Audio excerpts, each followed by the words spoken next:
प्रतिबोधितां भगवता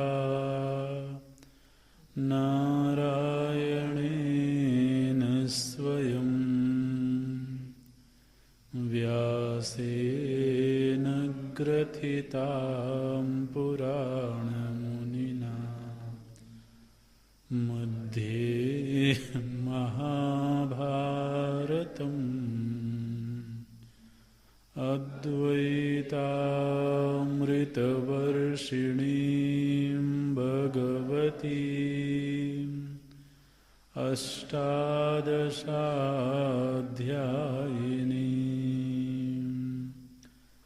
अम्ब त्वामनुसन्दधामि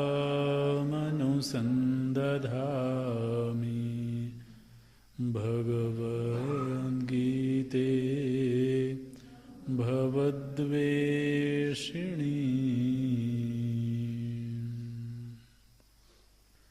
नमोऽस्तु ते व्यासविशालबुद्धे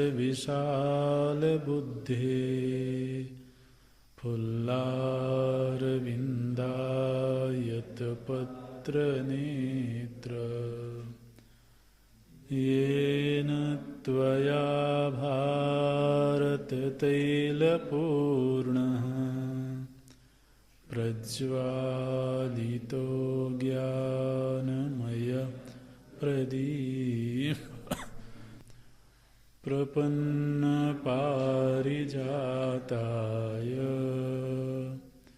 स्तोत्रवेत्रैकपाणये ज्ञानमुद्राय कृष्णाय गीतामृतदुहे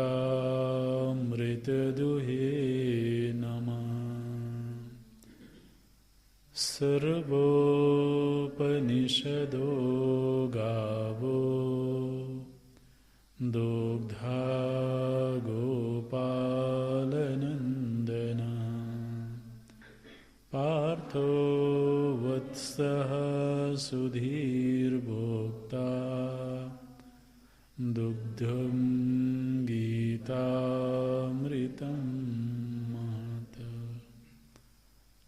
वसुदेवसुतं देवं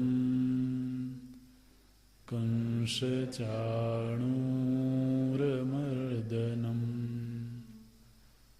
देवकी परमानन्दं कृष्णं वन्दे जगद्गुरुम्। कृष्णं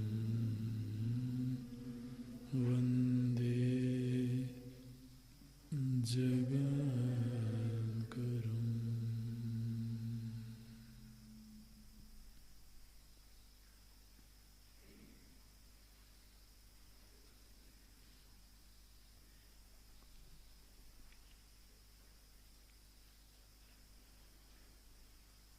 सप्ताह कर्मण्य विद्वांसः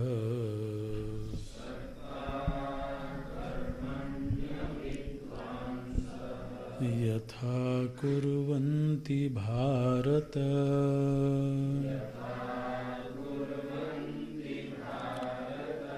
कुर्याद् विद्वांस्तथा सक्तः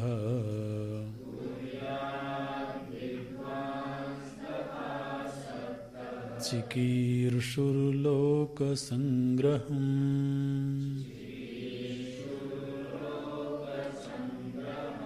न बुद्धिभेदं जनयेत् अज्ञानां कर्मसङ्गिनाम्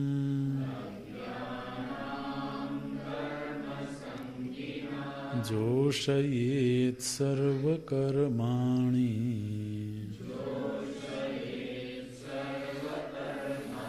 विद्वान् युक्तः समाचरन्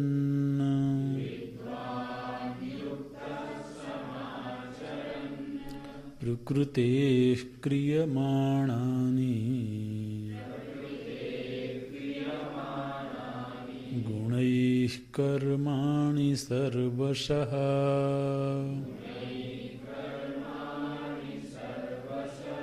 अहंकार विमूढात्मा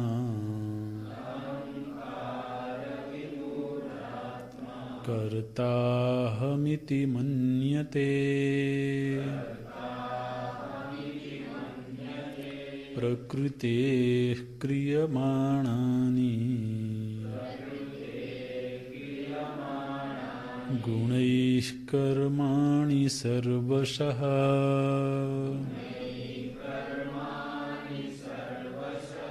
अहंकार विमूढात्मा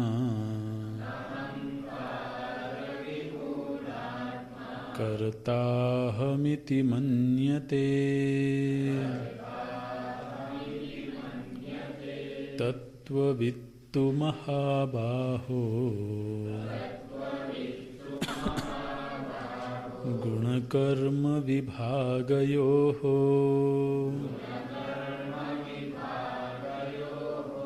गुणा गुणेषु वर्तन्त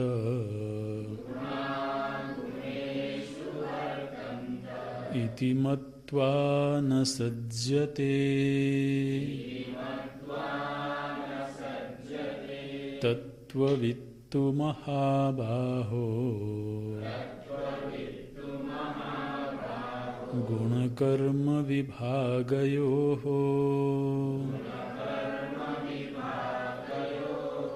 गुणा गुणेषु वर्तन्ते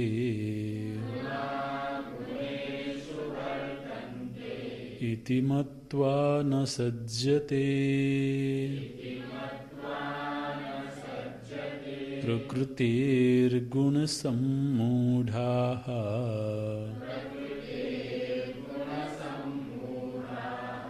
सज्जन्ते गुणकर्मसु तान् कृत्स्नविदो मन्दान् कृत्स्नविन्न विचालयेत् प्रकृतेर्गुणसम्मूढाः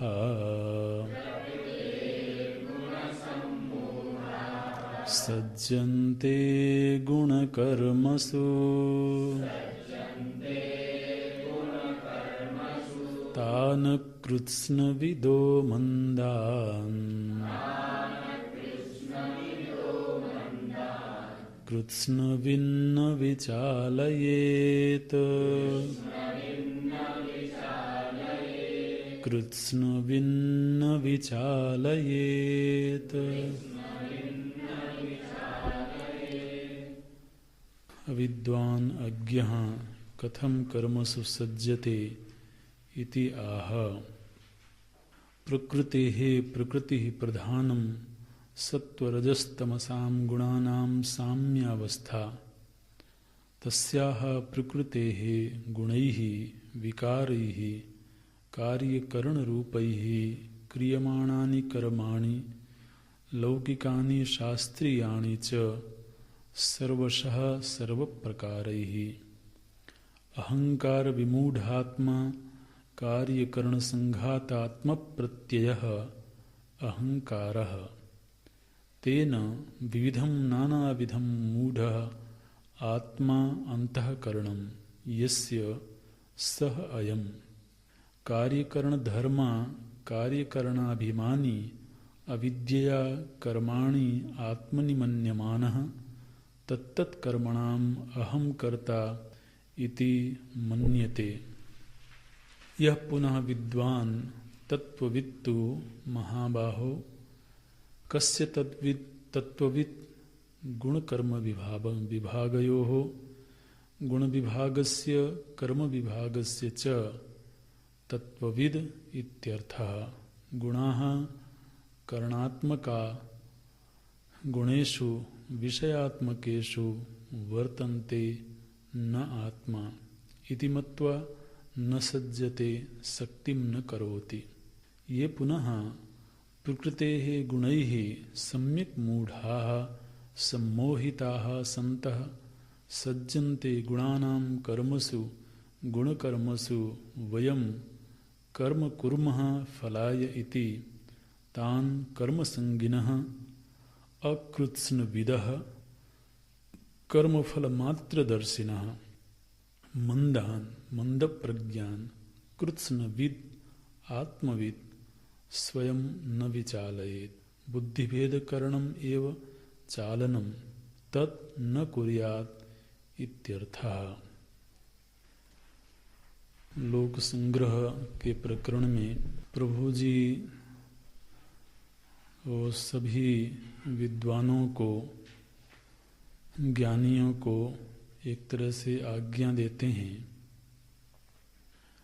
कि समाज में ऐसे लोग जो कर्माश्रित हैं, कर्म फल में ही जिनकी आस्था है और कर्म फल में आसक्त होने की वजह से जो कर्म में तत्पर हैं, ऐसे लोगों की बुद्धि विचलित नहीं करनी चाहिए। अर्थात वो जिस साध्य को जिन साधनों से पाना चाहते हैं, उन साधनों के प्रति यदि हेय बुद्धि उनमें आ जाएगी तो वो साधन के प्रति उतने तत्पर नहीं होंगे। अगर तो किसी का साध्य कर्म फल ही है और कर्म के प्रति उपेक्षा का भाव आ जाए तो वो व्यक्ति कहीं भी सफल नहीं होगा,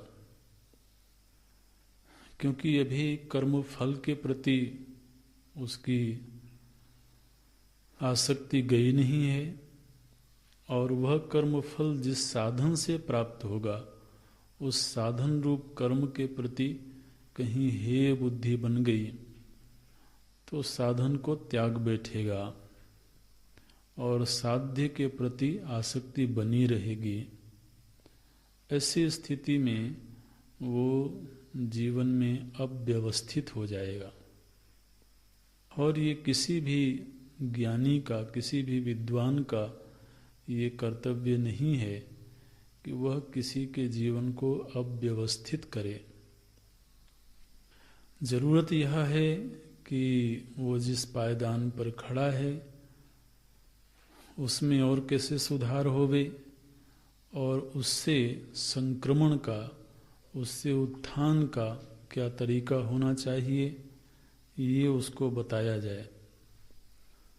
तो एकदम से ही उस धरातल की उपेक्षा कर देने पर कई बार व्यक्ति उस धरातल को छोड़ सकता नहीं है और उसके प्रति उपेक्षा वृत्ति आ गई तो वो हमेशा ही डगमगाता रहता है, वो व्यवस्थित नहीं हो पाता है। इसी तरह के कृत्यों का कई बार जो दुष्परिणाम दिखाई देता है वो ये दिखाई देता है कि कोई कर्मासक्त व्यक्ति है, अभी विषय भोगों में, परिवार में, संबंधियों में और रचा बसा हुआ है और किसी साधु के संग से क्षणिक वैराग्य उसके जीवन में आया और वह अपने उन सारे दायित्वों को छोड़ दिया, लेकिन चूंकि उसकी अभी आंतरिक स्थिति में कोई बदलाव नहीं हुआ है इसलिए वो दायित्वों को तो छोड़ दिया, संन्यास का वर्ण करने की अभी सामर्थ्य नहीं है। ऐसा व्यक्ति फिर जीवन भर भटकता रहता है, उसको कहीं भी तो स्थायित्व की प्राप्ति नहीं होती है। इसलिए किसी भी विद्वान का दायित्व नहीं है, बल्कि भगवान तो कहते हैं जो शयेत सर्व कर्माणि, उसको और अधिक कर्म में नियुक्त किया जाए। उसका परिणाम क्या होगा? परिणाम ये होगा कि एक तो उसके जीवन से तमोगुण का जो प्रभाव है वो घटेगा, कर्मशीलता जीवन में आएगी, कर्मठता आएगी, तो कम से कम वो तामसिक वृत्ति से बाहर निकलेगा। और फिर जब वह कर्मशील होगा तो स्वाभाविक रूप से उसकी वासनाओं का क्षय होगा और अंतःकरण का प्रक्षालन होगा। कर्म को किस ढंग से करना है ये तरीका उसको बताया जाए, बजाय ये कहने के कि कर्म बंधन का कारण है या कर्म जीवन में श्रेय प्रदान नहीं कर सकता है। ये बातें फिर उसी को बताई जाएंगी, लेकिन जब वो उस धरातल पर पहुंचेगा। आरंभिक स्थिति ये है कि उसको कर्म में और नियुक्त करते हुए बस ये बताया जाए कि वह कर्म को किस ढंग से करे। कर्म में यदि कहीं अधर्म का वास है तो वो अधर्म को छोड़ करके धर्म रूपी कर्म का संपादन कैसे करे, और फिर जो धर्मनिष्ठ है वो उसमें भक्ति का समावेश कैसे हो, ये तरीका बताना चाहिए, ताकि धीरे धीरे उसकी अंतःकरण की निर्मलता हो, आसक्ति छूटे और फिर वह तो वैराग्य पूर्वक निवृत्ति के योग्य बने। तो क्रमिक उत्थान की व्यवस्था करनी चाहिए। इसीलिए आप देखिए, हम महापुरुषों के जीवन में देखते हैं तो वो समाज में तो जो लोक संग्रह के कार्य करते हैं, तो कई बार सामाजिक लोगों को ऐसे लोक संग्रह के कार्यों में लगा देते हैं। वो सभी को उपनिषद नहीं पढ़ाते हैं, सभी को अध्यात्म ग्रंथ नहीं पढ़ाते हैं। कई बार उनको सेवा में लगा देते हैं। कोई सेवा कार्य लिया संस्था के द्वारा और उसमें जो व्यक्ति जिस सेवा के योग्य है उस सेवा में उसको लगा दिया गया, तो वो अपनी इष्ट कर्मों का जीवन जीते हुए थोड़ा थोड़ा जब सेवा कार्य में भी लगा तो जीवन में आपूर्त कर्म भी होने लगा, और आपूर्त कर्म होगा तो धर्मनिष्ठा होगी, लोकहित की भावना जागेगी और अंतःकरण धीरे धीरे शुद्ध होगा। तो इसलिए ये अवधारणा मन में नहीं रखनी चाहिए कि समाज का हर व्यक्ति उपनिषद पढ़ेगा, हर व्यक्ति अध्यात्म विद्या पढ़ेगा। हर व्यक्ति पढ़े, वो कोई मना नहीं किया जा रहा है, लेकिन हर व्यक्ति की स्थिति अलग है। हर व्यक्ति अपने अलग अलग सोपान पर खड़ा हुआ है। तो हर रोगी को एक ही दवा से ठीक नहीं किया जाता है। जिस तरह का रोग है उसके अनुपात में, उसके अनुकूल उसको दवा दी जानी चाहिए। तो यदि कोई ये भी कर्म संगी है, भगवान ने उसको भी डिफाइन कर दिया, स्पष्ट कर दिया। ये उसके लिए कहा जा रहा है जो कर्म संगी है। कर्म संगी है माने कर्म की जो साधनता है, माने मैं इस कर्म को करूंगा तो मुझे यह फल मिल जाएगा।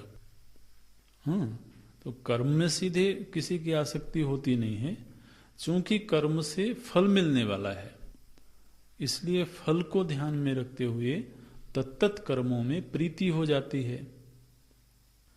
तो कहता है कि देखो मैंने तो इस तरह का व्यापार किया और ये सफलता मिली मुझको। तो व्यापार रूपी जो कर्म हुआ वो उसको कहीं पहुंचाता है, उसको जीवन में उन्नति प्रदान करता है। तो वो उन्नति मिली, इसके लिए उसकी उस व्यापार रूपी कर्म में आसक्ति हुई, प्रेम हुआ, और फिर वो उससे और अधिक प्रेम करता है तो कर्म का और विस्तार होता है। तो ऐसा जो व्यक्ति है उसको उसी कर्म में नियुक्त करना चाहिए, ऐसा भगवान कहते हैं। नियुक्त करना चाहिए माने वो तो लगा ही है, हम क्यों नियुक्त करेंगे उसको। तो लेकिन वो उसमें कहीं यदि दोष है तो उन दोषों को दिखाते हुए कि देखो तुम व्यापार तो कर रहे हो, लेकिन इसमें थोड़ा झूठ छोड़ना पड़ेगा, थोड़ा बेईमानी छोड़नी पड़ेगी। तो अगर ईमानदारी से व्यापार करोगे तो और अधिक सफलता मिलेगी। न केवल भौतिक सफलता मिलेगी, बल्कि अंतःकरण में भी पवित्रता आएगी। तो इस तरह से वो उसी कर्म को और कैसे बेहतर ढंग से करे, ये उसको बताया जाना चाहिए। ये प्रभु जी एक तरह से सभी विद्वानों को, सभी, भगवान तो विद्वान शब्द का अर्थ सीधे आत्मज्ञानी ही करते हैं। ऐसे जो आत्मज्ञानी हैं उनका एक तरह से सामाजिक दायित्व है कि वह लोगों को और बेहतर से बेहतर कर्म में नियुक्त करें। अच्छा, अब तो मानो कि अर्जुन ने भगवान से पूछा कि भगवान, ये जो कर्मासक्त लोग हैं, जो अज्ञानी हैं, जिनमें कर्म में अत्यधिक प्रीति है, ये कर्मासक्त क्यों हुए? अगले श्लोक की पृष्ठभूमि क्या है कि ये कर्म में आसक्त क्यों है? और दूसरी तरफ जो ज्ञानी है उसके लिए भी प्रभु जी ने कहा था कि आपको भी यदि आप लोक संग्रह का कार्य करोगे तो आपको भी उसी तरह का कार्य करना पड़ेगा जिस तरह का अज्ञानी करता है। तो वहां ज्ञानी और अज्ञानी दोनों ही एक तरह के कर्म में प्रवृत्त हो रहे हैं, जिनमें से उस कर्म में अज्ञानी की आसक्ति हो रही है और ज्ञानी अनासक्त है। तो अज्ञानी की उस कर्म में आसक्ति क्यों हुई और ज्ञानी कर्म करते हुए भी उससे अनासक्त कैसे है? ये प्रश्न मानो कि प्रभु जी से पूछा किसी ने। तो अज्ञानी की कर्म में आसक्ति का हेतु क्या है? इसका उत्तर है अगला श्लोक, 27वां श्लोक।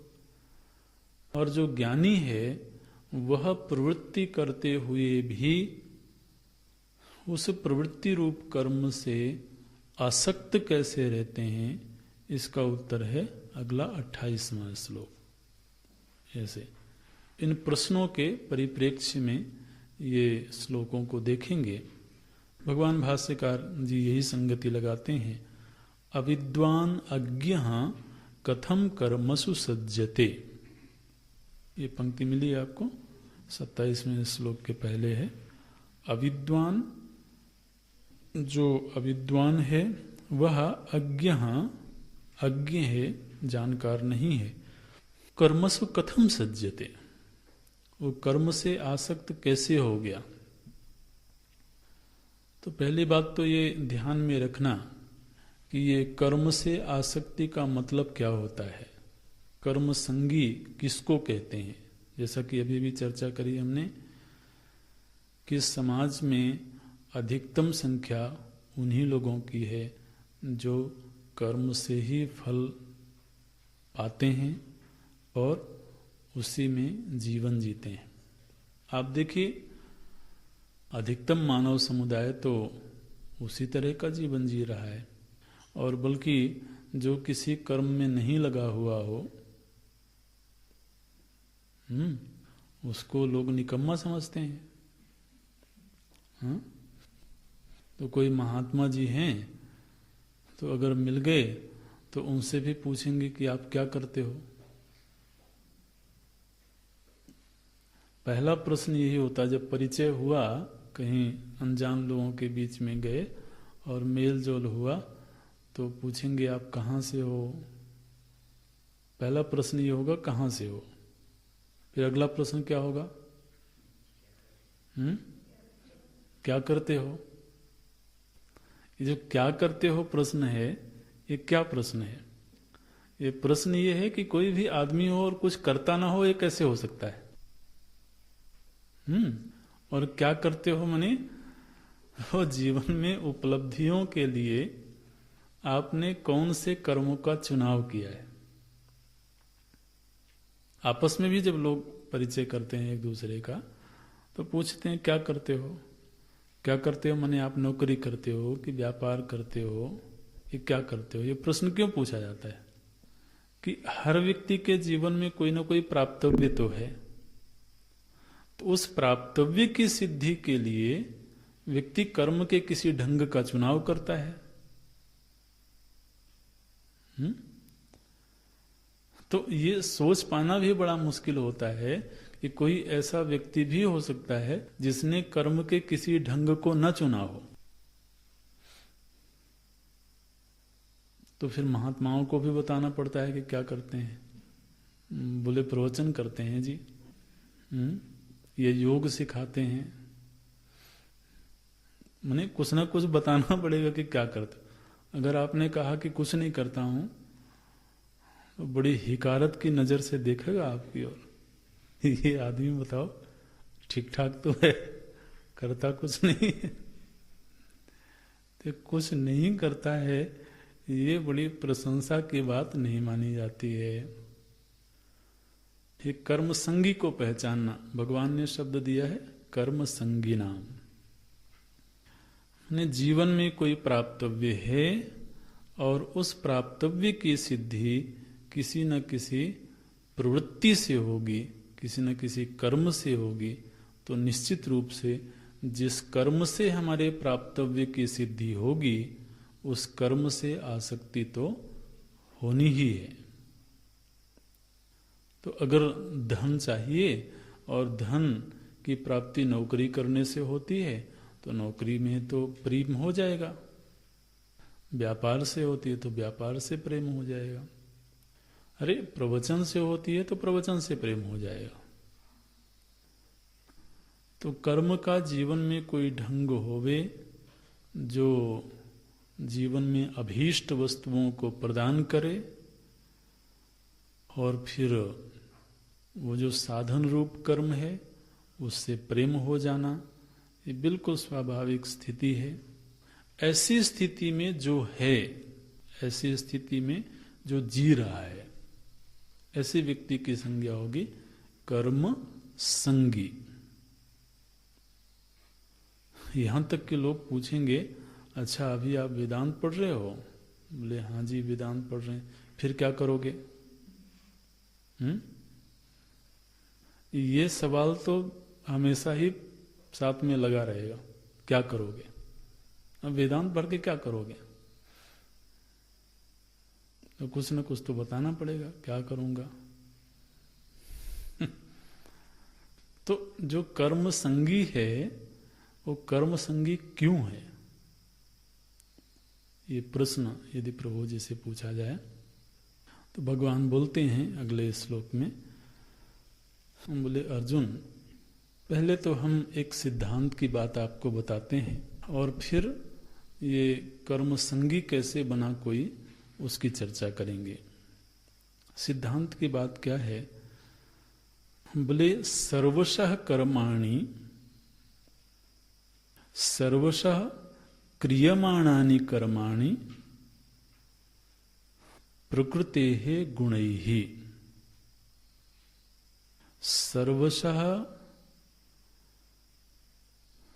कर्माणि, वो पंक्तियों को पहले आप देखना, सर्वशः माने सभी प्रकार के,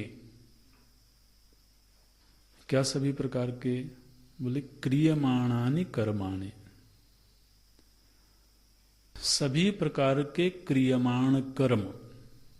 क्रियमाण कर्म माने जितने भी प्रकार के कर्म होते हैं, चाहे वो विहित हो, चाहे निषिद्ध हो, चाहे नित्य हो, नैमित्तिक हो, जितने भी प्रकार के कर्म होते हैं, सर्वशः माने हर प्रकार के।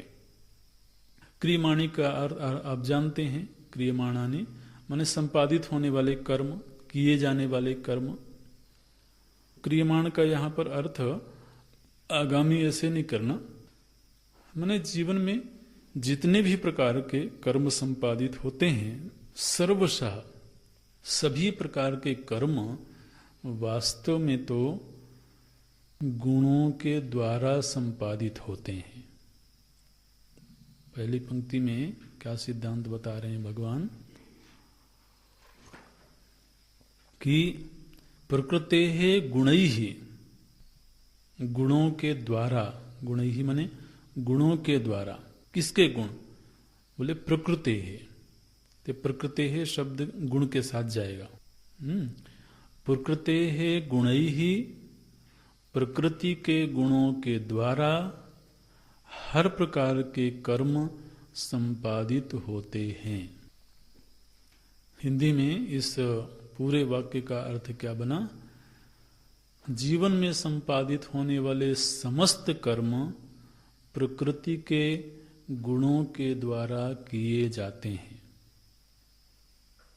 ठीक है, स्पष्ट है? अच्छा, तो जीवन में समस्त कर्म प्रकृति के गुणों के द्वारा किए जाते हैं, लेकिन विमूढ़ात्मा, अहंकार विमूढ़ात्मा, अहंकार से जो विमूढ़ हो गया है, ऐसा व्यक्ति अहम कर्ता इति मन्यते। समस्त प्रकारों के कर्मों का संपादन हुआ प्रकृति के गुणों के द्वारा। विमूढ़ात्मा ने क्या माना कि इन कर्मों का संपादन मैंने किया। ये तो दिक्कत की बात है। या इसका अर्थ ऐसे भी कर सकते हैं कि जो अपने आप को कर्मों का कर्ता मानता है, उसकी संज्ञा होगी विमूढ़ात्मा। किसी का नामकरण करना हो, उसके लक्षणों को देखते हुए तो पहले उसके लक्षणों को पता किया जाए, देखा जाए, क्या तुम अपने आप को कर्ता मानते हो? जैसे पूछे उससे, अपने आप को कर्ता मानते हो?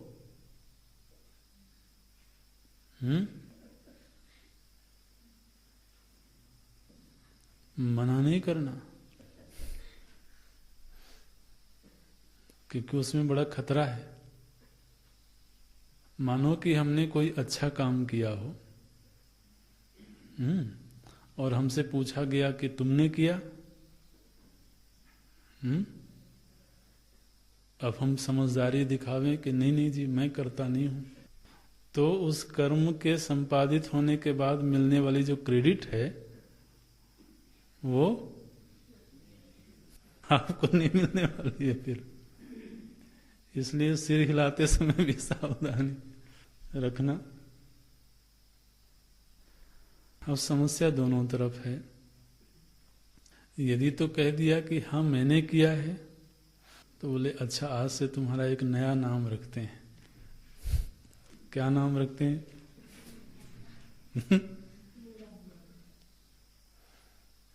विमूढ़ात्मा चैतन्य। ठीक है। विमूढ़ात्मा नाम तो अच्छा है वैसे।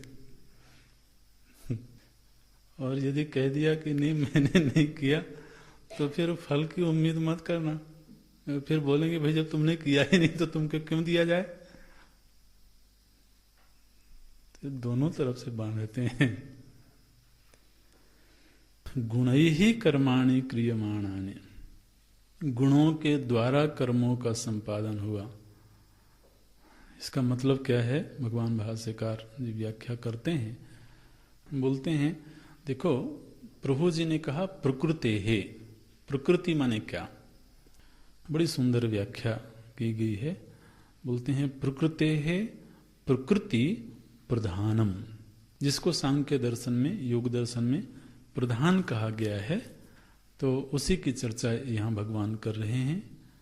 प्रधानम, प्रधानम माने सत्व रजस तमसाम गुणानाम साम्य अवस्था। सत्व रज और तम इन तीनों गुणों की जो साम्यावस्था है, जिस समय ये तीनों गुण सम अवस्था में रहते हैं, उस समय त्रिगुणों को ही, ये बात ध्यान में रखना, त्रिगुणों को ही प्रकृति कहा जाता है। प्रकृति के गुण, यहां पर वैसे शब्द क्या बोला गया है, प्रभु जी ने बोला है प्रकृते है गुण ही, तो वहां पर फिर गुण का अर्थ अलग करना पड़ेगा, क्योंकि वास्तव में तो गुणों को ही प्रकृति बोलते हैं। तो फिर क्या होगा, गुणों के गुण, ये तो संगति लगेगी नहीं। तो इसलिए प्रकृति का अर्थ तो किया गया त्रिगुणों की साम्यावस्था, गुणानाम साम्यावस्था, तस्याह प्रवृत्तेः गुणैः। अब यहां गुणैः का अर्थ क्या करें? अगर गुणैः का अर्थ सत्व रजतम ये तीन गुण करें तब तो फिर एक ही बात हो गई, क्योंकि पहले ही त्रिगुणों की साम्यावस्था को प्रकृति कहा जा चुका है। तो प्रकृति के गुण, यहां कम से कम दो होने चाहिए तब संबंध बनेगा। तो फिर गुण का अर्थ क्या करें? तो बोलते हैं गुणैः विकारैः कार्यकरण रूपैः। तो ये जो सूक्ष्म शरीर और स्थूल शरीर है, यही वास्तव में प्रकृति का गुण है। गुण का अर्थ क्या किया गया? विकारैः। जो त्रिगुणात्मिका प्रकृति का विकार है, उस विकार को यहां पर गुण शब्द से कहा गया है। ये बात ध्यान में रखना। इस श्लोक में गुणैः शब्द का अर्थ ये कार्यकरण संघात है। ये हमारा स्थूल सूक्ष्म शरीर है, और प्रकृति का अर्थ त्रिगुण है। त्रिगुणों की साम्य अवस्था, त्रिगुण एक ही बात है। तो ये जो त्रिगुण हैं, इन त्रिगुणों के विकार रूप कार्यकरण संघात के द्वारा समस्त कर्मों का संपादन होता है। अभी तो समझना जरा सरल हो गया है ना, जब केवल इतना अर्थ हो रहा था कि प्रकृति के गुणों के द्वारा, तो त्रिगुणों के द्वारा ये कर्म हो रहे हैं। ये थोड़ा समझना कठिन है, हालांकि गलत नहीं है, लेकिन समझना थोड़ा सा मुश्किल होता है। तो भगवान भाष्यकार अर्थ सरल कर देते हैं, बोलते हैं कार्यकरण रूपैः गुणैः। ये कार्यकरण के द्वारा क्या होता है? क्रियमाणानि कर्माणि लौकिकानि शास्त्रीयाणि च। लौकिक और शास्त्रीय दोनों प्रकार के जो कर्म हैं, माने जीवन में हर प्रकार के जो कर्म संपादित होते हैं, वो इसी कार्यकरण संघात के द्वारा संपादित होते हैं। ये तो बिल्कुल सही है, ये तो हम आप सब जानते हैं। अब इसमें विडंबना क्या है? बोलते हैं दिक्कत ये है कि जिसने कार्यकरण संघात में ही आत्मबुद्धि कर रखी है। ध्यान रखना, ये जो चिंतन हो रहा है, ये आध्यात्मिक स्तर का चिंतन है। अज्ञानी के धरातल पर यह चिंतन संभव नहीं है, क्योंकि जो अभी अज्ञानी है, जो कर्मासक्त व्यक्ति है, वो अभी गुण और गुण प्रकृति और गुणों का विकार और कार्यकरण संघात, इन सब शब्दों से परिचित नहीं है। वो किस स्थिति में है, इसका निरूपण तो विद्वत समाज में होता है।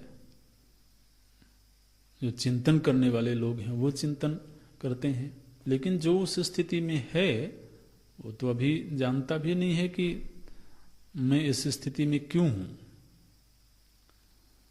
इसलिए वहां तो उसको कर्म में ही नियुक्त करना बिल्कुल उचित है। लेकिन जो विद्वान हैं, जो सत्य के प्रेमी हैं, जो घटनाओं को समझना चाहते हैं, जो यथार्थ दर्शन के अभिलाषी हैं, तो वो चिंतन करते हैं उनके लिए प्रभु जी ने चिंतन का एक आलंबन दिया, एक सहारा दिया। बोलते हैं देखो भाई, जीवन में जितने प्रकार के कर्मों का संपादन होता है ये इसी कार्यकरण संघात से होता है। कार्यकरण संघात में हमारा स्थूल शरीर भी है, हमारी ज्ञान इंद्रियां कर्मेंद्रियां भी हैं और अंतःकरण भी है, मन बुद्धि चित्त अहंकार आदि। तो ये जो पूरा एक संघात है इसके द्वारा कर्म का संपादन होता है। ठीक है। अब भगवान बोलते हैं अहंकार विमूढ़ आत्मा। अहंकार माने क्या होता है? तो देखिए यहाँ पर अहंकार की भी बड़ी अच्छी परिभाषा भगवान भाष्यकार जी के द्वारा दी गई। यहाँ अहंकार शब्द का अर्थ क्या है? बोलते हैं कार्यकरण संघात आत्म प्रत्यय अहंकार। अहंकार किसको बोलते हैं? बोले एक प्रत्यय को अहंकार बोलते हैं। किस प्रत्यय को? बोले जब शरीर में ही आत्मभाव होता है। ये स्थूल शरीर है, इस स्थूल शरीर में जो आत्मभाव है वो आत्मभाव ही अहंकार है। क्या बोल रहे हैं? कार्य करण संघात आत्म प्रत्यय। आत्म प्रत्यय कहाँ है? माने आत्म मैं की वृत्ति किस में बनी हुई है? बोले शरीर में बनी हुई है, इंद्रियों में बनी हुई है, अंतःकरण में बनी हुई है। तो शरीर इंद्रिय आदि में जो मैं पना बना हुआ है यही अहंकार है।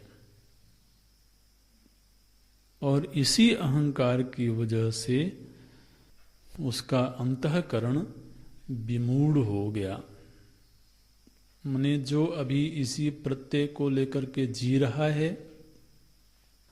कार्यकरण संघात आत्म प्रत्यय अहंकार तेन विविधम नानाविधम मूढ़ आत्मा। इसी आत्म प्रत्यय की वजह से अनेक प्रकार से मोहित हो रखा है। मूढ़ा, मूढ़ा माने मोहिता। अनेक प्रकार से मोहित हो रखा है। कौन? आत्मा। आत्मा का अर्थ है अंतःकरण। यहां आत्मा कोई मोहित नहीं हुआ है। आत्मा माने अंतःकरण। तो एक एक शब्द को खोलते हैं भगवान भाष्यकार। अहंकार विमूढ़ आत्मा, ये तीन शब्द अलग अलग किए गए। अहंकार का अर्थ किया गया कार्यकरण संघात आत्म प्रत्यय। विमूढ़ का अर्थ किया गया नाना विधम मूढ़, अनेक प्रकार से मोहित हो गया है। कौन मोहित हो गया है? तो आत्मा। आत्मा माने अंतःकरणम यस्य सह अयम। तो ये उस व्यक्ति की पहचान करवा रहे हैं जिस व्यक्ति का इस कार्यकरण संघात में आत्मभाव है और इसी आत्मभाव की वजह से वह अनेक प्रकार से मोहित हो रखा है। मोहित हो रखा है माने क्या? मोहित हो रखा है माने देखिए, शरीर में जब आत्म प्रत्यय है तो इस आत्म प्रत्यय की वजह से मोह क्या है? तो शरीर में जब मैं बना हुआ है तो शरीर के विकार जो हैं वो मुझे प्रभावित करेंगे। तो शरीर मोटा हो गया तो अंतःकरण मोहित होने लगेगा। देखो मैं मोटा होता जा रहा हूँ। शरीर दुबला हो गया तो फिर अंतःकरण में मोह आया। देखो देखो मैं दुबला होता जा रहा हूँ।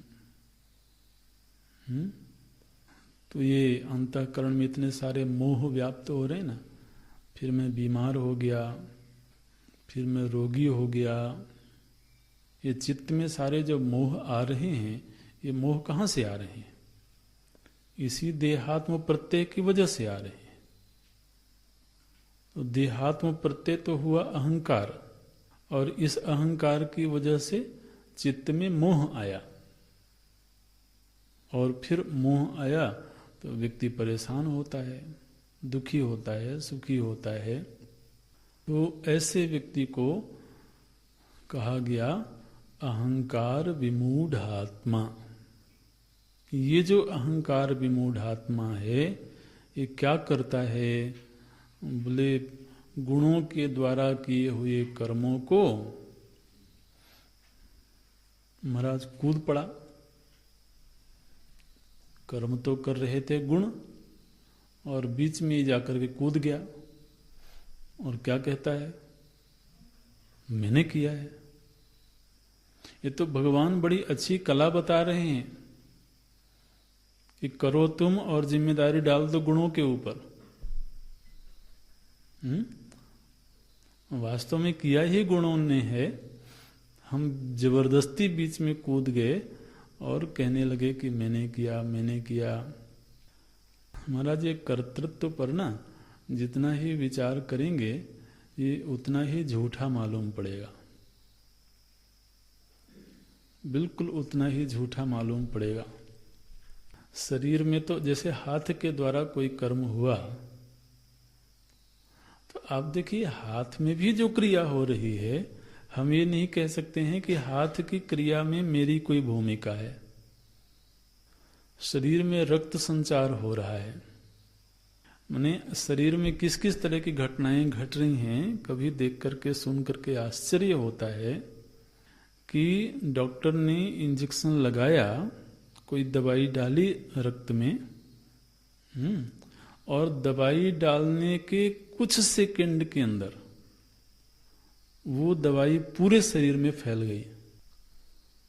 कुछ क्षण के अंतर कि कितनी तीव्र गति से रक्त प्रवाह हो रहा है शरीर में। अभी बता रहे थे कि कोई रसायन है, उसके स्वाद को अभी तक कोई वैज्ञानिक तय नहीं कर पाया है।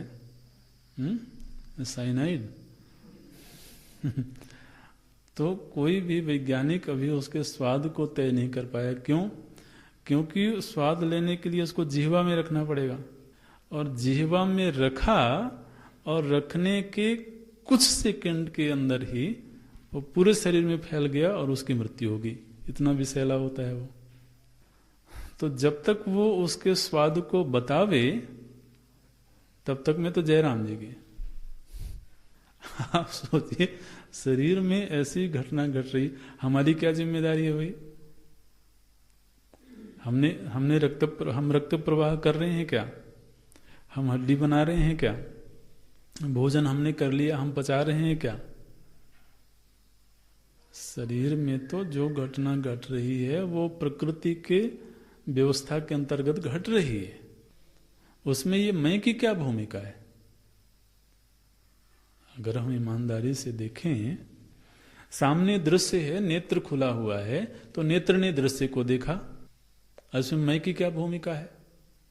शब्द आया कहीं इधर उधर से और कर्ण इंद्रिय ने सुना, अब इसमें मैं की क्या भूमिका है? तो कार्यकरण संघात तो प्रकृति के द्वारा निबद्ध होकर के जिसकी जो व्यवस्था है, जिसको जो कार्य दिया गया है, वो अपने अपने कार्य में सभी स्वतः ही प्रवृत्त हैं। अब इसमें यहां तक कि ये जो अहंकार है, ये अहंकार भी वास्तव में प्रकृति का ही एक अंश है। अंतःकरण चतुष्टय में से एक अहंकार भी है। मन, बुद्धि, चित्त और अहंकार। जो मैं है वो वास्तव में अहंकार नहीं है। जो मैं है वो तो साक्षी है। और इस प्रकृति के विकार रूप अहंकार ने, ध्यान देना, एक सूक्ष्म बात बता रहे हैं, प्रकृति के विकार रूप अहंकार ने साक्षी से मिथ्या तादात्म्य किया। अहंकार भी प्रकृति का ही एक विकार है। उस अहंकार ने साक्षी के साथ में भ्रांतिजन्य तादात्म्य किया, और भ्रांतिजन्य तादात्म्य होने पर अहंकार की क्रिया का आरोप हो गया साक्षी के ऊपर। अहंकारस्य तादात्म्यम चित् छाया देह साक्षी भी।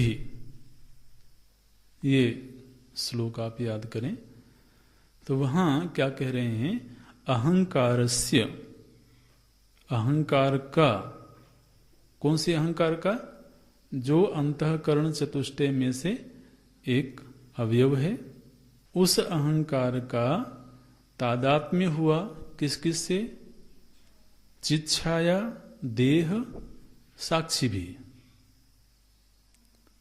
अच्छा, चित् छाया के साथ तादात्म्य हुआ, देह के साथ तादात्म्य हुआ और साक्षी के साथ तादात्म्य हुआ।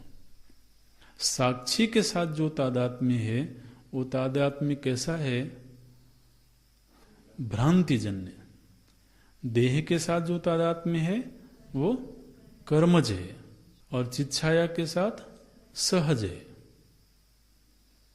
अब देखिए, मैं का जो वास्तविक रूप है वो तो साक्षी है, उस साक्षी के साथ इस प्रकृति के विकार रूप अहंकार ने तादात्म्य किया। तो अब यदि अहंकार ने कोई कर्म किया भी तो कर्म किसका माना जाएगा, अहंकार का। लेकिन उस कर्म का आरोप किसके ऊपर हुआ, साक्षी के ऊपर। तो कर्ता अहमिति मन्यते, ये दोष आ गया। तो मैं साक्षी हूं, मैं अहंकार नहीं हूं, मैं कार्यकरण संघात नहीं हूं, ये बोध नहीं होने की वजह से क्रियमाणानि कर्माणि, जो कर्म संपादित हो रहे हैं उन कर्मों में कर्तापना आ गया। और इसी दोष की वजह से फिर जब कर्तापना आ गया तो निश्चित रूप से उस कर्म से आसक्ति होगी। ये अज्ञान की स्थिति का निर्वचन है। ये अहंकार और साक्षी और कार्यकरण संघात, इन सारे विभागों को जब अच्छी तरीके से समझेंगे तभी ये श्लोक समझ में आएंगे, और नहीं तो समझ में नहीं आएगा। कार्यकरण संघात से कर्म हो रहा है तो मैं कर्म कर रहा हूं ऐसा मानने में क्या दिक्कत है।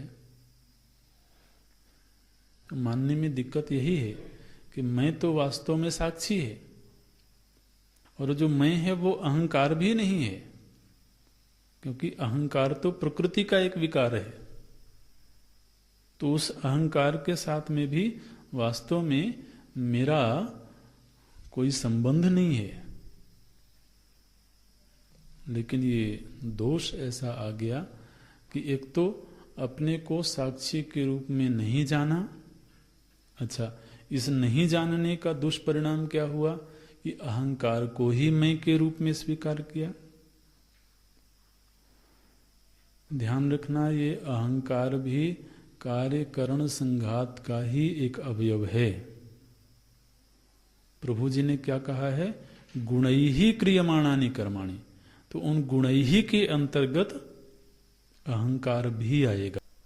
तो अहंकार के द्वारा किया हुआ कर्म भी वास्तव में मेरे द्वारा किया हुआ है, ये मानना गलत है।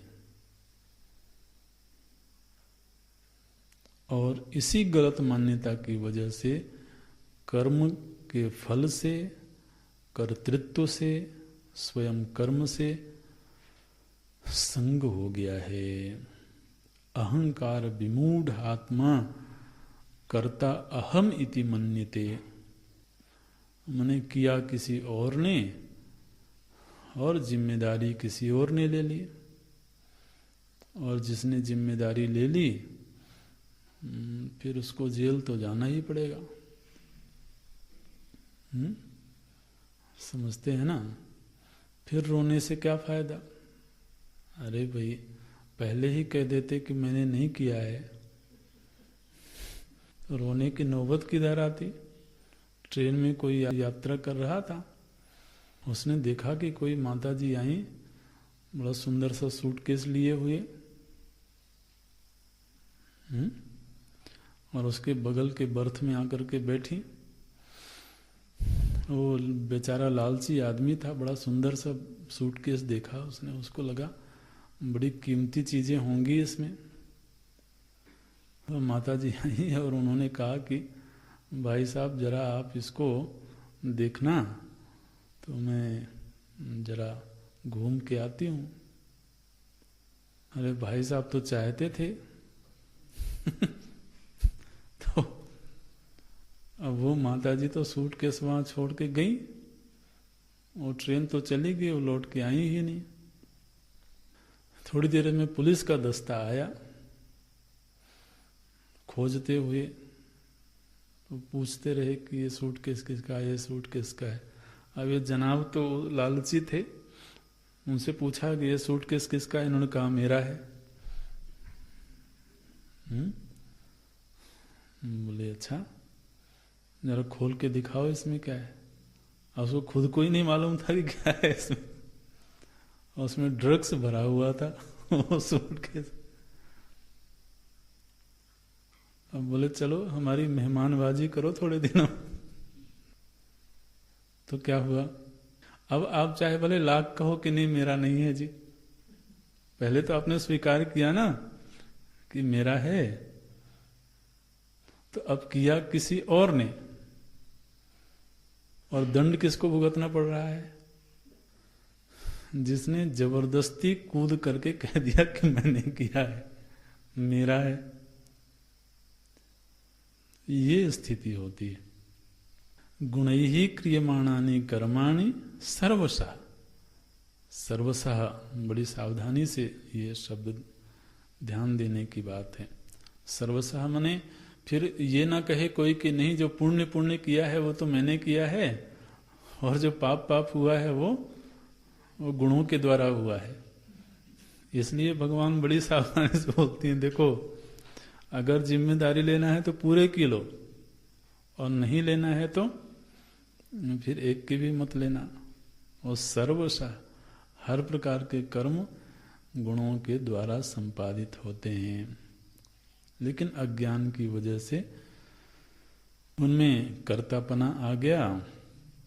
देखिए भगवान भाष्यकार बोलते हैं, तो नानाविध मूढ़ आत्मा अंतःकरणम यस्य सह अयम। ये कौन है, बोले कार्यकरण धर्म, कार्यकरण के धर्मों को ही अपना धर्म मानता है, और कार्यकरणाभिमानी, कार्यकरण से जिसने अभिमान कर रखा है। और ये अभिमान कैसे हुआ, बोले अविद्यया, अविद्यया कार्यकरणाभिमानी कर्माणि आत्मनि मन्यमानः। तो फिर कर्मों को अपने आप में ही आरोपित करता है। तत्तत् कर्मणाम, उन कर्मों का अहम कर्ता इति मन्यते, मैं ही उनका करता हूं ऐसा मानता है। ये तो अज्ञानी की स्थिति है। अच्छा, अब जो ज्ञानी हैं उनकी मान्यता क्या है, अगले श्लोक में बोलते हैं। यह पुनः विद्वान, अब यहां पर संबोध्य बदल गया। जो विद्वान हैं उनकी दृष्टि क्या है, बोलते हैं हे महाबाहो, भगवान संबोधित करते हैं अर्जुन को, हे महाबाहो गुण कर्म विभागयोः तत्ववित्। तत्ववित् तू, तू माने यहां पर भिन्न बताने के लिए। जो पूर्व का श्लोक था वो अज्ञानी के लिए था, अब तत्ववित्तु यानी विद्वान की चर्चा कर रही है। जो तत्ववित् है, तत्ववित् है, कौन से तत्व का जानकार है। तत्ववित् शब्द का अर्थ क्या होता है, तत्व को जानने वाला। ठीक है, तत्ववित् शब्द यहां पर एक विशेष अर्थ में है। आप हर शब्द का एक ही जैसा अर्थ हर जगह मत लगाना। यहां तत्वविद शब्द डिफाइंड है। तत्वविद किसको कह रहे हैं, तत्वविद माने कौन से तत्व को। प्रायः तो तत्वविद शब्द ज्ञानी के अर्थ में आता है और वहाँ तत्व का अर्थ होता है आत्मा। जब तत्वविद कहा जाता है तो वहाँ तत्व बने आत्मा को जानने वाला, लेकिन यहाँ पर वो शब्द नहीं है। यहाँ पर क्या कह रहे हैं, गुण कर्म विभागयोः तत्वविद। ये ध्यान से देखना, बोलते हैं गुण कर्म विभागयोः तत्वविद। गुण कर्म विभागयोः तो द्विवचन में है, नहीं इसका विभाग करेंगे तो गुण विभाग और कर्म विभाग। जो गुण के विभाग को जानता है और जो कर्म के विभाग को जानता है।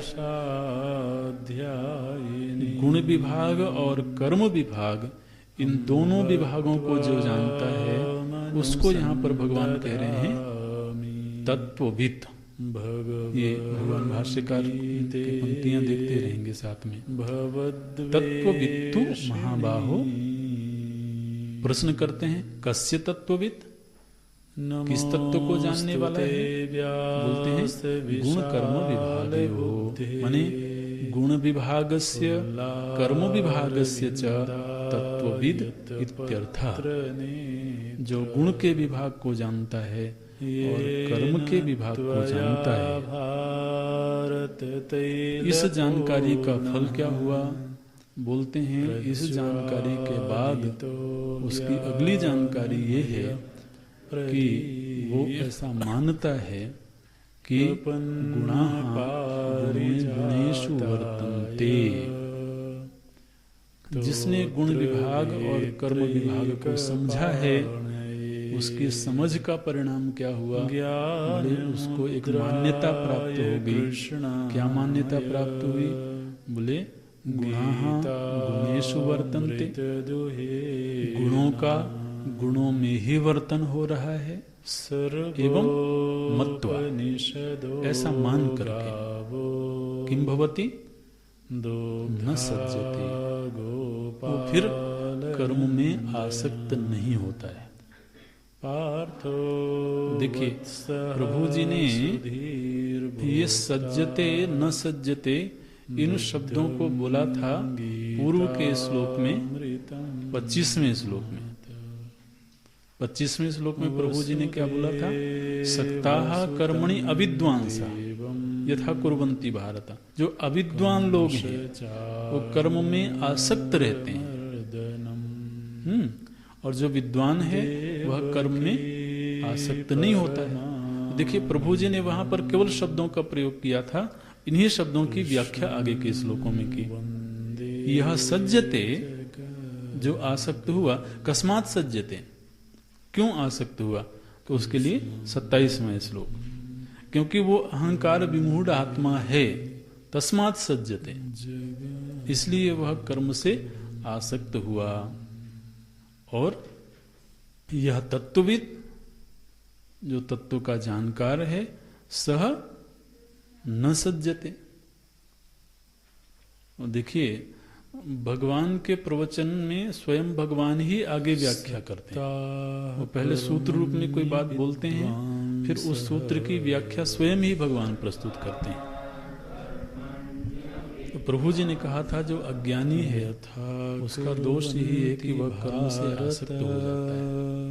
तो ज्ञानी है उसका गुण यह है, कर्म वो भी कर रहा है, कर्म का प्रकरण चल रहा है, और इन दोनों में एक बड़ी विशेषता आ गई। ज्ञानी भी उतनी ही तत्परता से कर्म कर रहा है, उतनी ही योजनाबद्ध तरीके से कर्म कर रहा है, और अज्ञानी भी उतनी ही तत्परता से कर्म कर रहा है। तो मानो कि हमारे सामने दो व्यक्ति खड़े हो, दोनों कर्मशील हों, कर्मनिष्ठ हों। एक की संज्ञा हो ये ज्ञानी है, एक की संज्ञा हो ये अज्ञानी है। कर्म की में दोनों की एक जैसी ही प्रवृत्ति हो रही है, तो विभाग कैसे किया जाए? सर्व कर्माणि, ये विभाग का बिंदु है। ज्ञानी वो है जो करते हुए भी न सज्जते, और अज्ञानी वो है जो करते हुए सज्जते। कस्मात् न सज्जते, कस्मात् सज्जते, आसक्त क्यों हुआ?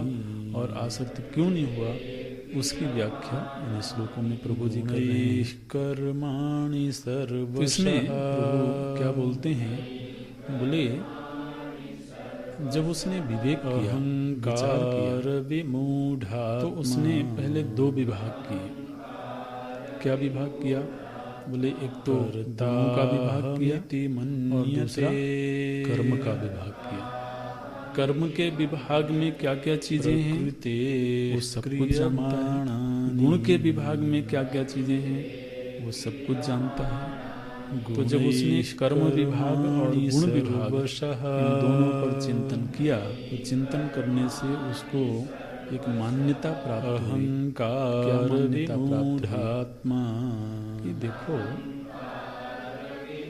मैंने जो कर्म किया, जिसको हमने कहा कि कर्म मैंने किया,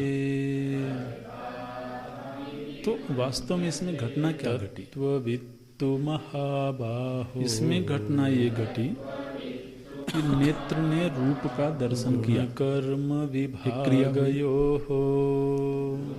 तो जो रूप है, गुणा क्या है, गुणेषु वर्तन्त, बोलो किसी महाभूत का गुण है। इति मत्वा जो रूप है वो त्रिगुणात्मक है, ठीक।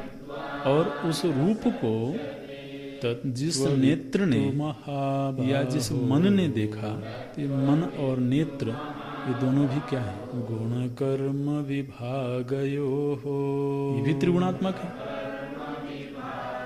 भाई जो मन है वो सत्वगुण का विकार है, समष्टि सत्वगुण का। जो नेत्र है वो एक महाभूत के सत्वगुण का विकार, लेकिन ये भी तो गुणों के ही विकार हैं। न सज्जते, तो जिस विषय को जाना वो विषय भी गुण ही है, और जिसने जाना वो भी गुण ही है। तो वास्तव में व्यवहार किसका किसके साथ हुआ, गुण का गुण के साथ ही व्यवहार हुआ। गुण कर्मसु, तो ये मैं जबरदस्ती बीच बीच में कूद आता है ना। तान कृत्स्न विदो मंदा, जो शुद्ध चैतन्य तत्व है उसको इस बीच में कूदने की जरूरत क्यों है? विचालयेत, गुणों का गुणों में वर्तन हो रहा है, आप निर्विकार प्रकृतेर्गुण सम्मूढ़ाः, ये भगवान बोलते हैं एवं मन्यते, सज्जन्ते ज्ञानी गुण कर्मसु, ऐसा मानता है, यानी ऐसा इसको अनुभव हो जाता है। तान कृत्स्न विदो मंदाशु वर्तन्ते, जब गुणों का ही गुणों में वर्तन हो रहा है तो बीच में भिन्न विचालयेत, इसलिए न सज्जते, तस्मत् न सज्जते, न सज्जते क्यों, क्योंकि मन्यते, मत्वा क्रिया पहले आई है। मत्वा, अभी जहाँ पर त्वा प्रत्यय लगता है वो पूर्व क्रिया का संकेत करता है। इति आह, ऐसे प्रकृति है, प्रकृति बोलते हैं मत्वा न सजस्ते, ऐसा मान करके वह आसक्त नहीं होता है। तस्याह प्रकृति है, गुण विभाग और कर्म विभाग क्या है, इस पर थोड़ी सी चर्चा करेंगे, लेकिन अभी अगले श्लोक में चलते हैं। कर्माणि, पूर्व के श्लोक में प्रभु जी ने जो ज्ञानी को आदेश दिया था 26वें श्लोक में, अहंकार विमूढ़ात्मा, बुद्धि भेद पैदा नहीं करना चाहिए। प्रत्यय, 26वें श्लोक में बात कही गई थी, तेन अज्ञानी के बुद्धि को विचलित नहीं करना चाहिए। उसी बात को 29वें श्लोक में पुनः दोहराते हैं। सह अयम, जो 29वां श्लोक है, बिल्कुल 26वें श्लोक में जो बात कही गई है उसी बात का एक तरह से निगमन है। पुनः भगवान दोहराते हैं, क्या बोलते हैं, अहम कर्ता इति, बोले प्रकृते है गुण सम्मूढ़ाः विद्वान तत्व, ये सज्जनते गुण कर्मसु, कस्य तद्विद, जो प्रकृति के गुणों में मोहित हो रखे हैं, गुण विभाग और मोहित होने की वजह से गुण के कर्मों में ही जिनकी आसक्ति है, गुणाः तान अकृत्स्न विदः, गुणेषु विषयात्मके विच्छेद अच्छे से कर, वर्तन्ते, तान अकृत्स्न इति विदः। न सज्जते, कृत्स्न शब्द का अर्थ होता है समस्त। ये पुनः प्रकृति। ध्यान रखना यहाँ पर कृष्ण नहीं है। सम्मोहिताः संतः शब्दों में मिश्रण नहीं करना। सज्जन्ते गुणानां कृत्स्न कर्मसु कृत्स्न कर्मसु कृ वयं फिर कर्म त कुर्मः स सहाय और इति न। तान् कर्म कृत्स्न कृत्स्न का अर्थ होता है समस्त समग्र कर्मफल मात्र दर्शिनः। तो जो कृत्स्न विद है मंद प्रज्ञा उसका अर्थ क्या होगा? कृत्स्न विद आत्मविद जो समग्र को जानता है। स्वयं न और जो विचारयेत्। अकृत्स्न विद है बुद्धिभेद वो कर्म एव चालनम जो तत् न समग्र को कुर्यात् नहीं जानता है, इत्यर्थः। अर्थात जो अल्पज्ञ है। अकृत्स्न विद का अर्थ हुआ प्रकरण में जिसके पास प्रभु जी थोड़ी जानकारी है, जो अल्पज्ञ है। वो तान सभी अकृत्स्न विद्वानों विद्वानों को को ऐसे जो अल्पज्ञ लोग ज्ञानियों हैं को एक तरह से और कैसे आज्ञा हैं? देते हैं बोले मंदान। कि समाज दो में विशेषण ऐसे देते हैं। लोग पूर्व के श्लोक में प्रभु जी ने जो कहा था, कर्माश्रित हैं, क्या कहा था? कर्म संज्ञानाम कर्म फल में ही अज्ञानाम। जिनकी 26वें आस्था श्लोक है में ये प्रभु जी ने कहा था, जो कर्म संगी हैं कर्म और फल में अज्ञानी हैं, आसक्त होने की उन्हीं को वजह यहाँ से पर दोष नाम दे रहे हैं, जो कर्म में अकृत्स्नविद तत्पर और हैं। मंद। ऐसे अकृत्स्नविदः लोगों की बुद्धि मंदान विचलित नहीं करनी तान चाहिए। कृत्स्नवित। अर्थात कृत्स्नवित माने जो समग्र को जानता है, जिस अर्थात जो साध्य ज्ञानी को है जिन वो साधनों से कृत्स्नवित पाना न चाहते हैं, विचालयेत। उन साधनों जो के ज्ञानी प्रति हैं वो यदि ऐसे बुद्धि अज्ञानियों को उनमें आ विचलित जाएगी न करें। तो वो साधन के क्रिया प्रति भी लगभग एक जैसी ही है। इतने तत्पर वहां नहीं प्रभु जी ने होंगे। कहा था, क्या अगर कहा तो था? किसी का साध्य बुद्धि भेदम न कर्मफल जनेत। ही है यहाँ कह रहे हैं और न विचालयेत, कर्म के प्रति उपेक्षा उनकी का बुद्धि भाव को आ विचलित जाए, ना करें। जो अभी तो वो अल्पज्ञ व्यक्ति हैं, जो अभी कहीं भी सफल नहीं गुणों होगा। से ही मोहित हो रखे हैं और गुण क्योंकि के अभी कर्मों में ही कर्म जिनकी फल के अभी प्रति आसक्ति है, उसकी ऐसे लोगों को आसक्ति मोहित गई ना नहीं करें। है मोहित ना करें माने उनकी और बुद्धि वह में कर्म फल विचलन जिस पैदा साधन ना से करें। प्राप्त होगा कृत्स्नविद साधन रूप न कर्म के विचालयेत। प्रति कहीं हे बुद्धि तो बन ये गई, आप समझिए कि तो साधन को लगभग त्याग 4 बैठेगा श्लोकों में एक ही और विषय है। साध्य के आप ऐसा प्रति कह सकते आसक्ति हैं। बनी रहेगी। 26वें से लेकर के ऐसी स्थिति में 30वें श्लोक वो तक जीवन में अब जहाँ पर व्यवस्थित हो कर्म जाएगा। के संदर्भ में और ज्ञानी किसी भी अनासक्त कैसे ज्ञानी का, रहते हैं, किसी भी विद्वान और का अज्ञानी ये आसक्त कैसे हो कर्तव्य जाते नहीं हैं। है और जब वह ज्ञानी किसी और के अज्ञानी जीवन का को संयोग हो, व्यवस्थित करे। उस समय पर ज्ञानी पुरुष को जरूरत क्या यह करना है चाहिए कि और क्या वो जिस पायदान नहीं पर करना खड़ा है, चाहिए, ये प्रभु जी ने संकेत उसमें किया। और कैसे सुधार हो कि गई, तो उनकी बुद्धि को विचलित ना उससे करे, संक्रमण का, वो जिस स्तर पर उससे है उत्थान का वहीं वो क्या बेहतर तरीका कैसे होना होना चाहिए, इसका ये प्रयत्न उसको उनको बताया करना जाए। चाहिए।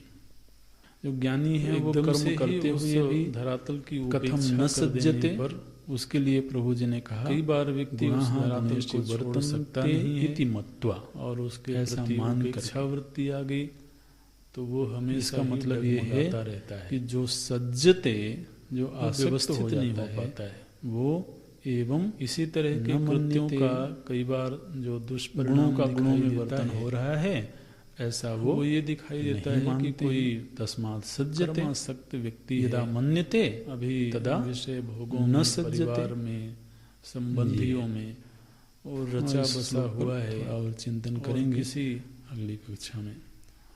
साधु के संग से क्षणिक वैराग्य उसके जीवन में आया और वह अपने उन सारे दायित्वों को छोड़ दिया।